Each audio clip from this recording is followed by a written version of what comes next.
Imagine a country that many people around the world point to as proof that high taxes and a strong welfare state can solve wealth inequality. A country with world-class infrastructure, universal healthcare, affordable education, low poverty rates, and some of the happiest citizens on the planet. That country is Netherlands. On paper, the Dutch system looks like the ultimate answer to inequality. High income taxes, generous social programs, strong labor protections, and a government that actively redistributes income. Yet when economists dig deeper into the numbers, something surprising appears. Despite decades of progressive taxation and social spending, wealth inequality in the Netherlands remains stubbornly high, and in some ways, it has barely improved at all. This raises an uncomfortable question that most politicians don't like to talk about. What if taxes alone simply can't fix wealth inequality? What if the Dutch economy, often praised as a model, actually proves the limits of redistribution through taxation?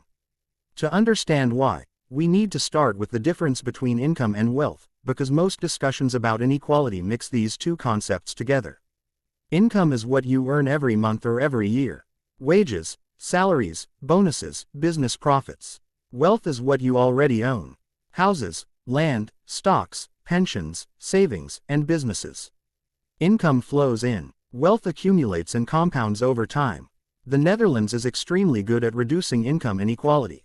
If you compare pre-tax incomes, the gap between high earners and low earners is noticeable.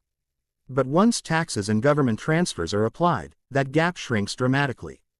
The Dutch government takes a large share of income from high earners and redistributes it through healthcare, education, unemployment benefits, housing support, and child allowances. As a result, disposable income inequality in the Netherlands is among the lowest in the developed world. But wealth inequality is a different story. When economists look at who owns assets in the Netherlands, they see a much more uneven picture. A relatively small percentage of households control a large share of total wealth. Homeownership, financial assets, and business equity are heavily concentrated at the top. And this gap persists even after decades of high taxation. Why does this happen? The first reason is that taxes primarily target income, not wealth. In the Netherlands, like in most countries, labor income is taxed heavily, while wealth is taxed more lightly or indirectly. If you earn a high salary, a large portion of it goes to the government. But if you already own assets that generate returns, those assets can continue growing with far less friction. Consider homeownership, one of the biggest drivers of wealth in the Netherlands. For decades, the Dutch government encouraged people to buy homes by offering generous mortgage interest deductions. This policy was meant to support the middle class, but in practice, it pushed up housing prices and disproportionately benefited those who were already able to buy property. People who owned homes early saw their wealth increase as prices rose, while renters were left behind, paying higher rents and building no equity. This created a structural divide. Two households could earn similar incomes, pay similar taxes, and receive similar benefits, yet one builds wealth through property ownership while the other does not. Over time, that difference compounds. Taxes can equalize income year by year, but they cannot easily undo decades of asset price growth. Another major factor is pensions. The Netherlands has one of the most sophisticated pension systems in the world. Dutch workers contribute to mandatory occupational pension funds that invest in global markets. These pensions represent a massive pool of wealth, often counted as household assets. On paper, this makes Dutch households look wealthier. But this wealth is locked away until retirement and cannot be used to start businesses, invest in property, or pass on to children in the same way private assets can. As a result, when economists compare wealth inequality excluding pensions, the gap becomes even more pronounced. Those with private investments and businesses hold far more flexible and transferable wealth than those whose wealth exists mainly in pension accounts. Taxes do little to change this imbalance because pension systems operate separately from annual income taxation. There is also the issue of capital gains.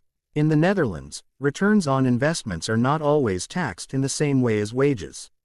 The tax system often assumes a fictional return on assets rather than taxing actual gains. When markets perform well, wealthy households can earn far more than the assumed return, effectively paying a lower tax rate on their real gains. Over long periods, this allows wealth to grow faster than incomes, even in a high-tax environment. Now compare this to income from work. A highly skilled employee earning a salary pays taxes immediately, every month. There is no compounding advantage. The government takes its share before that income can turn into significant wealth.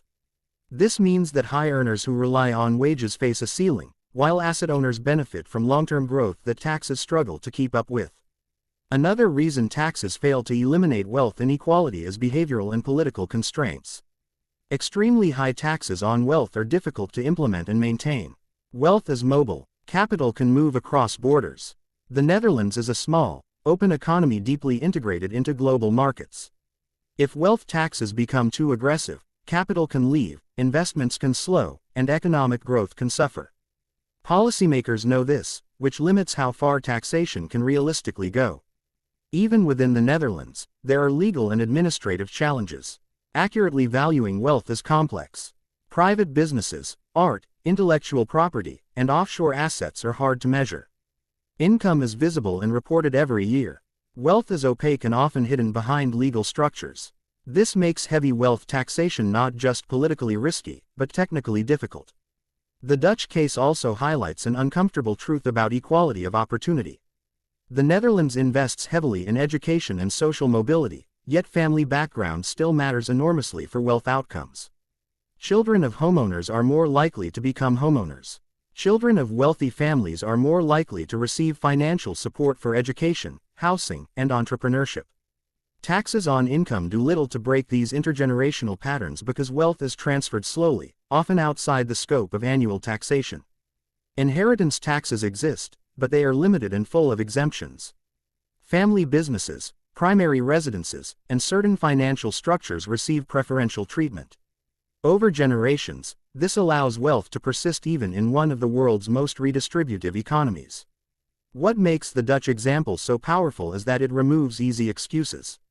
This is not a low-tax country. This is not a deregulated system that ignores social welfare. The Netherlands does almost everything that proponents of redistribution argue for. And yet, wealth inequality remains. That doesn't mean taxes are useless. They are extremely effective at reducing poverty, stabilizing incomes, and funding public services. But they are blunt tools when it comes to reshaping who owns what. In fact, high income taxes can sometimes slow wealth building for the middle class. When a large share of earnings goes to taxes, it becomes harder to save for a down payment, invest in stocks, or start a business. Meanwhile, those who already own assets rely less on wages and more on returns, which are taxed more lightly or grow faster than incomes. The result is a paradox where redistribution improves living standards but leaves ownership patterns largely untouched. So what does this mean for countries like the United States, where debates about wealth taxes and higher income taxes dominate political discourse? The Dutch experience suggests that even the most well-designed tax systems have limits. You can narrow income gaps.